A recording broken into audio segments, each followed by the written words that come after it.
Good evening, आदाब, नमस्कार, सत श्री अकाल। उम्मीद है कि आप सभी अच्छे होंगे और हमारे कार्यक्रम खतरों के रडार में मैं आपका मित्र नीरज गर्ग स्वागत करता हूं। आज मैं आपसे एक अनोखा विषय आप लोगों से साझा करने जा रहा हूं। मेरा विषय एक हटके है और ये विषय बहुत आवश्यक है जीवन में। सभी लोग इस चीज़ से बड़े परेशान रहते हैं, जीवन और मृत्यु के चक्कर से।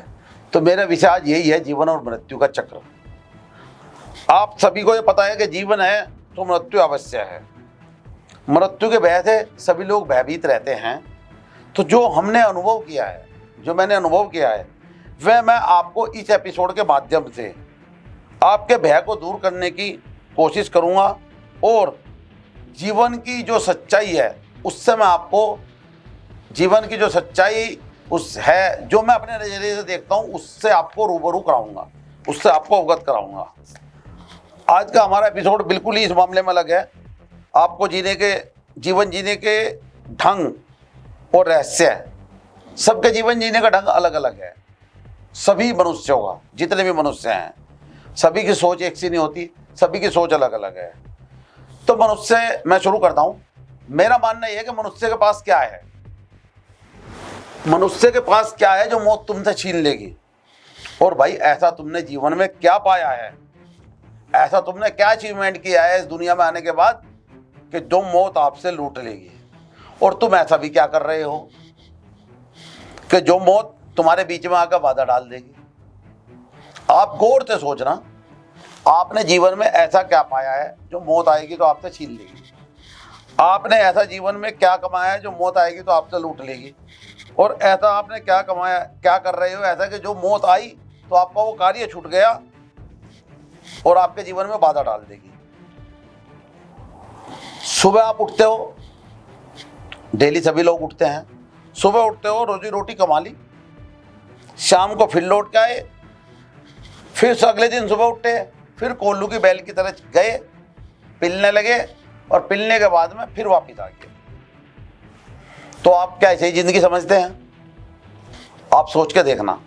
मेरी एक एक बात को इसमें बहुत ध्यान से सुनना और एक बहुत ध्यान से सोचना और समझने की कोशिश करना कि मैं क्या कहना चाह रहा हूँ, मैंने क्या अनुभव लिया है जिंदगी से।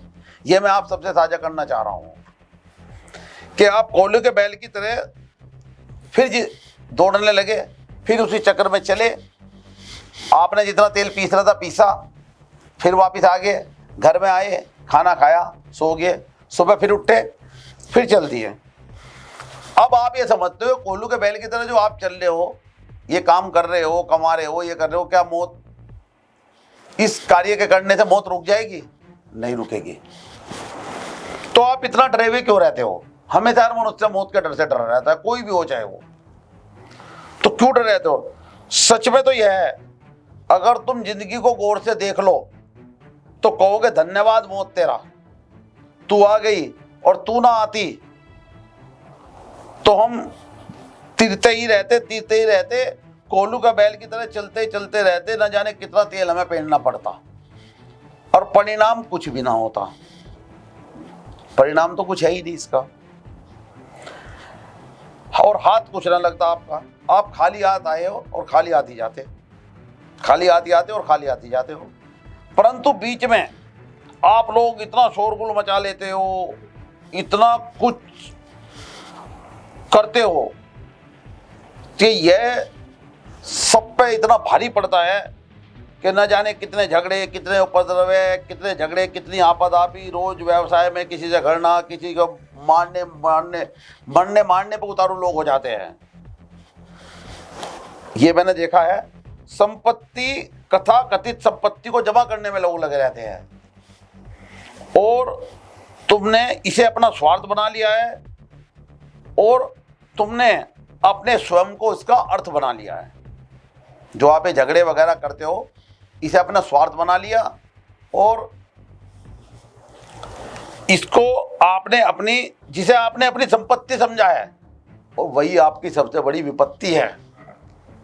ध्यान से सुनना, जिसको आपने अपनी संपत्ति समझा है वही आपकी सबसे बड़ी विपत्ति है, और जिसे आपने संपदा समझा है वही आपकी विपदा है। इस बात को समझोगे, इस बात को अगर समझोगे और समझ के भटक गए हो और भूल गए हो, तो न जाने कितने झूठ तुमने बना रखे हैं। इतने झूठ लोगों ने मनगढ़ंत बना रखे हैं कि मेरा लड़का होगा, मेरे लड़के की शादी होगी, उसके बच्चे होंगे, वो धन कमाएगा, वो यश कमाएगा, वो वैभव कमाएगा। ठीक इसी उम्मीद में तुम्हारे पिताजी मर गए, तुम्हारे बाप भी ऐसे ही बड़े हुए थे, उन्होंने उम्मीद करी थी तुमसे कि ऐसे मेरा लड़का होगा, वो धन कमाएगा, यश कमाएगा, वैभव कमाएगा, संपत्ति कमाएगा। एक दिन तुम भी यही सोच रहे हो, तुम भी मर जाओगे, फिर तुम्हारा बेटा यही सोचेगा कि मेरा लड़का होगा, वो धन कमाएगा, वैभव कमाएगा और यश कमाएगा। तो ऐसे ही करते करते जो एक दूसरे के ऊपर देखते देखते एक दूसरे के साथ एक दिन सबको मरना है। यह कहना तो बहुत आसान है, जो मैं बोल रहा हूँ ना, ये बोलना तो बहुत आसान है कि ऐसा होगा ऐसा होगा। ये होता है, सत्य है, ये मृत्यु सत्य अटल है कि यहाँ कोई जीता नहीं है और मरना इतना आसान होगा, ये कहना बहुत कठिन है। तुम कहते हो कि बच्चों से प्रेम है, आप सब बोलते हैं कि हमें बच्चों से प्रेम है। ऐसा नहीं है जो मेरा मानना है। हमें प्रेम इसलिए है कि वे हमारे अपने हैं, इसलिए हमें प्रेम है। किसी दूसरे के साथ तो हमें प्रेम नहीं है। जो बच्चा हमने पैदा किया, हमें लगता है कि हम उससे प्रेम है, हम उसके लिए ये कर दें, ये कर दें, वो करते हैं। ये सभी लोग करते हैं, सभी पेरेंट्स करते हैं ये। लेकिन वो मेरे अहंकार का एक हिस्सा है जो मैं बच्चों के लिए करता हूं। तुम्हारा प्रेम इसीलिए है कि तुम सोचते हो कि मेरा बच्चा बहुत बढ़िया बने। हर आदमी सोचता है मेरा बच्चा बहुत बढ़िया बने, और अगर उसका बच्चा प्रधानमंत्री बन गया तो उसका प्रेम और भी बढ़ जाएगा। और अगर संयोगवश उसका बेटा डाकू बन गया और कारागार में चला गया, तो तुम जाकर अदालत में यह घोषणा कर दोगे कि मैं इंकार करता हूं कि ये मेरा बेटा नहीं है, और आपका प्रेम यहीं समाप्त हो जाएगा। क्या आपने उसे जन्म नहीं दिया? ये सब स्वार्थ है, स्वार्थ का प्रेम है हमारा, जो हमने महसूस किया है।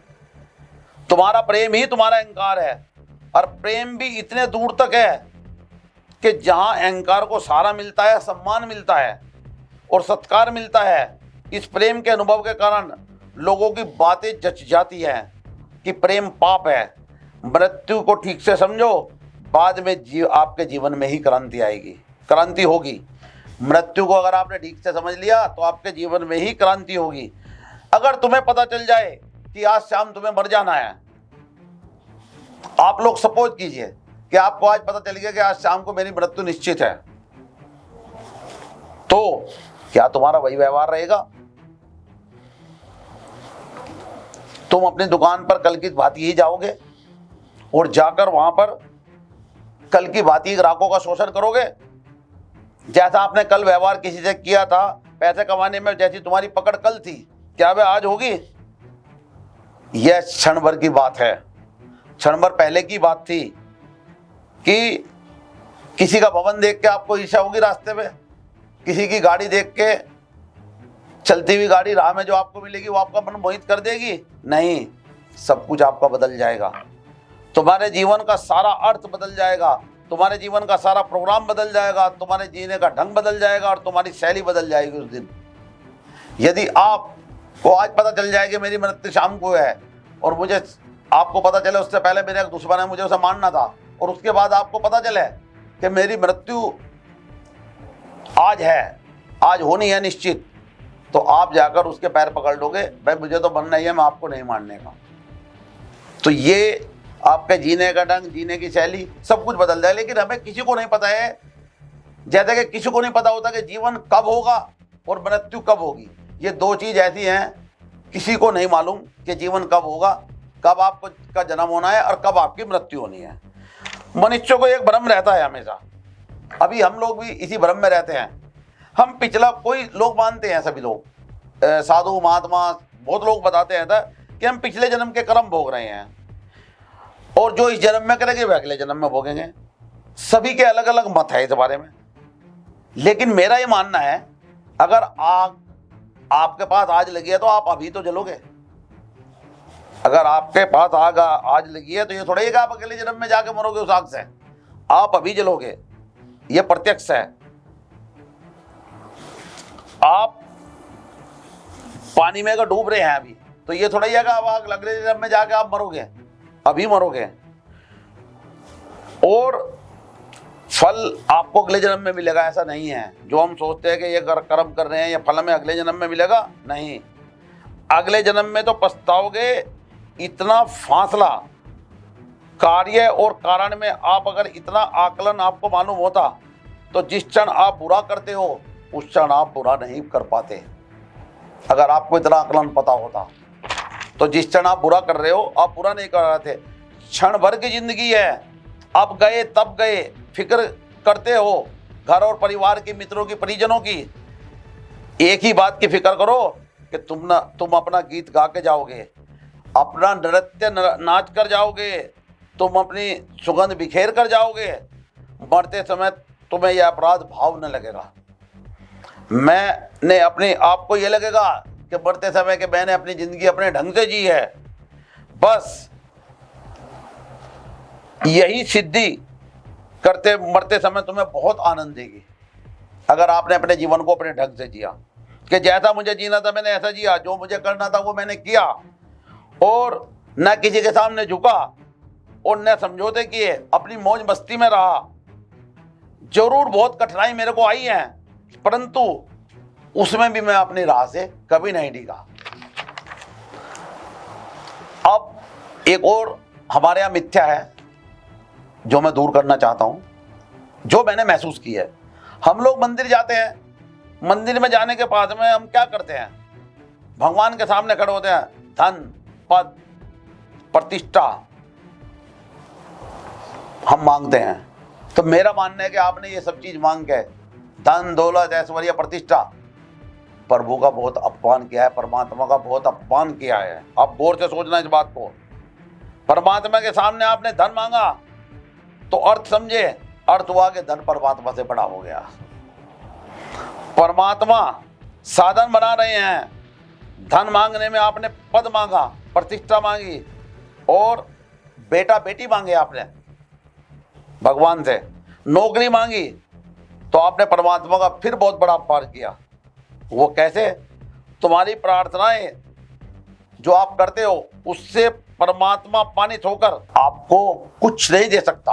आप कितनी भी प्रार्थनाएं कर लो वो आपको कुछ नहीं देगा, इसलिए कि तुम्हारी प्रार्थनाएं वे सुनी ही नहीं जाती हैं, ना कभी पूरी होती हैं आपकी वे प्रार्थनाएं भगवान के सामने। मैं पंख ही नहीं हूं, तुम्हारी प्रार्थनाओं में पंख ही नहीं है। तुम्हारी जो प्रार्थनाएं होती हैं वे स्वार्थी होती हैं, उनमें पंख नहीं होते हैं। तुम्हारी प्रार्थनाएं यहीं तड़प तड़प के जमीन पर गिरती हैं, कीड़े मकोड़ों की तरह मर जाती हैं, आकाश में उड़ने की उनमें क्षमता नहीं होती है। सिर्फ वे प्रार्थनाएं उड़ती हैं जो आप, सिर्फ एक आपकी मांग होती है, और वो मांग क्या होती है? परमात्मा और कुछ नहीं देना मेरे को, ना पद देना, प्रतिष्ठा देना, ना कुछ देना, ना धन देना, ना कुछ देना। सिर्फ एक बार मेरा परमात्मा से मिलन हो जाए, और परमात्मा से मेरा मिलन जिस दिन हो जाएगा, ये जितनी निपट समस्याएं हैं ये क्षण भर में सारी प्रार्थनाएं मेरी पूरी हो जाएंगी। तो कोई जाकर परमात्मा के मिलन नहीं मांगता, सब धन ऐश्वर्य, बेटा बेटी, बकार बंगला, सब ये चीज मांगते हैं। तो मेरा अपना ये मानना है कि जिस दिन आपने परमात्मा को पा लिया उस दिन आपकी सारी मिथ्याएं भंग हो जाएंगी, और क्षण भर में आपकी परमात्मा के पास आते ही सारी इच्छाएं पूरी हो जाएंगी। जिसने परमात्मा को पा लिया उसने अपने आप ही उसे सब कुछ मिल गया। अब मैं आपको एक सूक्ष्म कहानी के माध्यम से फिर दोबारा समझाने की कोशिश करता हूँ, बिल्कुल सिंपल तरीके से, क्योंकि कुछ बातें इसमें ऐसी थी किसी के समझ में ना आई हो, तो आपको एक छोटी सी एक कहानी के माध्यम से मैं समझाना चाहता हूँ। एक फकीर था, उसके दो बेटे थे, और वो दोनों एक एक्सीडेंट में एक दिन मर गए। फकीर नमाज पढ़ के घर पे आया और उसने अपनी पत्नी से कहा, पत्नी ने पहले कहा भाई भोजन कर लो आप। फकीर ने अपना हाथ पैर धो के बैठ गया, खाना कर लिया, और पत्नी ने कहा जब भोजन कर लोगे तो मैं आपसे एक बात करूंगी, मुझे एक बात करनी है। तो फकीर भोजन करता करता बार कहने लगा कि भाई बताओ क्या बात है। हर आदमी के मन में एक उत्सुकता होगी, पत्नी सुबह से बैठी है, कोई बात कहना चाह रही थी। उसने कहा नहीं आप भोजन कर लो, मैं बाद में आपसे एक बात करूंगी। कोई बात नहीं है। वो बार बार 2-3 बार उसने पूछा, कोई बात नहीं। वो भोजन करने के बाद उसको दूसरे कमरे में चले गए वो लोग। तो बैठ गया पति पत्नी। तो पत्नी ने कहा कि 20 साल पहले एक आदमी मेरे को जो है हीरे जवाहरात दे गया था, और आज वो आदमी मेरे से मांगने आया था, अमानत के तौर पे मुझे रख गया था, आज वो मेरे से वापस मांगने आया था, तो क्या उसे लौटा दूं? तो फकीर ने कहा इसमें मेरे से पूछने की क्या बात थी, जो आप मेरे से ये बात पूछ रही हो उसे लौटा देते, उसकी अमानत थी। कहीं तुम्हारे मन में एक गलत ख्याल तो नहीं आ रहा कि उसके पैसे हैं मैं रख लूंगी? तो या मुझे जरूरत है, हम गरीब हैं, हमें जरूरत है उसके पैसे की, क्या हम उसे रख लें? तो पत्नी बोली नहीं, मेरे मन अंदर कोई बेईमानी नहीं है। उसने कहा चलो अंदर चलो, वो दूसरे कमरे में लेगी। उसने ले जाते ही जो है चादर उठाई और दोनों बेटे उसके व्रत पड़े हुए थे 20 साल के। अब ये दृश्य देख के फकीर एकदम सन्नाटे में आ गया। लेकिन यह बात मैं समझा कि 20 साल पहले इनका जन्म हुआ था, ये पैदा हुए थे, आज वो वापस ले गया। हसर गलत हुआ तो गलत के बेटे मर गए, लेकिन यह कारण था जब 20 साल पहले हमारे साथ ये नहीं थे तो तब भी हम मजे में थे, और अब ये चले गए अब भी हम मजे में हैं, ऐसे ही हैं। तो जैसे हम तब थे ऐसे ही अब रहेंगे। ये तो बस एक सपना था, हमने देखा और टूट गया। शरीर के कारण हमें भय लगता है, शरीर तो जाएगा ही, इसके बचने का कोई उपाय नहीं है। तो इस कहानी के माध्यम से मैं यही समझाना चाह रहा था, जिसकी चीज है वो अपनी वापस लेगा, वो कब ले ले ये उसके हाथ में, हमारे हाथ में कुछ नहीं है। तो जो मैंने महसूस किया जीवन के बारे में आपको अवगत कराया, परंतु मैं ये मानता हूँ सबके विचार अलग अलग हैं, किसी की पूजा प्रार्थना सबकी अलग अलग है। जो मेरे मन में आया वो मैंने आपको अपने कहानी या एपिसोड और अपनी जबान अपने तरीके से आपको समझाने का बड़ा प्रयास किया। मेरे सबके जीवन देखने का एक नज़रिया सबका अलग अलग है, सबके जीने का, और जीवन जीने का भी, देखने का भी, सबका भी। बस मेरा तो एक ही कहना है, आपको जो पल आज मिला हुआ है उस पल को आप, चाहे आप दुखी भी हों, पर उस पल को आप गवाना मत, क्योंकि यह पल लौट कर कभी नहीं आएगा। जो पल कल का गया है वो आज नहीं आने का, जो आज का जाएगा वो कल नहीं आने का। इसलिए हमेशा खुश रहो, कैसे भी विपत्ति आए, कैसे भी कुछ भी हो, हर पल को अपने एंजॉय से जियो, अपने तरीके से जियो। आपके मन में आ रहा है मुझे फटे कपड़े पहनने हैं, समाज क्या सोचेगा, दुनिया क्या सोचेगी, आप फटे कपड़े पहनो। आपको अपनी हसरत पूरी करनी है, अपनी हसरत आप पूरी करो तो आपको जीवन जीने का एक अलग ही आनंद आएगा। आप मेरी ये कहानी दोबारा तो सुनना, एक या दो बार सुनना, और जब इसकी एक दो बात भी आकर अगर पकड़ ली तो जीवन जीने का आपकी शैली आज से ही बदल जाएगी। अब जैसा कि हमारा प्रोग्राम के अंत में हम एक आपको सुविचार देते हैं, तो आज का सुविचार भी इसी के ऊपर है मेरा, कि एक 4 लाइनें मैं पढ़ता हूं। जनाजे को वो मेरे रुकवा के बोले, जनाजे को वो मेरे रुकवा के बोले, ये लौटेंगे कब तक कहाँ जा रहे हैं, ये लौटेंगे कब तक कहाँ जा रहे हैं। तो ऊपर से आवाज आई, प्रभु की आवाज आई, यहाँ काट कर जिंदगी की सजाए, यहाँ काट कर जिंदगी की सजाए, जहाँ से चले थे वहीं जा रहे हैं, जहाँ से चले थे वहीं जा रहे हैं। इन 4 लाइनों के माध्यम से भी आप समझ गए होंगे कि ये जिंदगी की सजाए हम लोग काट कर यहाँ पर जाते हैं, और जिसका जैसा कर्म वो यहीं भोगना पड़ता है।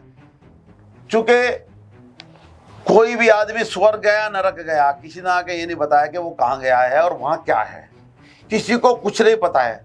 भगवान राम ने भी धरती पे जन्म लिया था, कृष्ण जी ने भी लिया था, वो तो भगवान थे, लेकिन जाना एक दिन उन्हें भी पड़ा था अपने कर्म भोग कर। और जाते जाते इस एपिसोड में इतना ही, मिलते हैं अगले प्रोग्राम रडार में, तब तक आपको नीरज गर्ग का नमस्कार।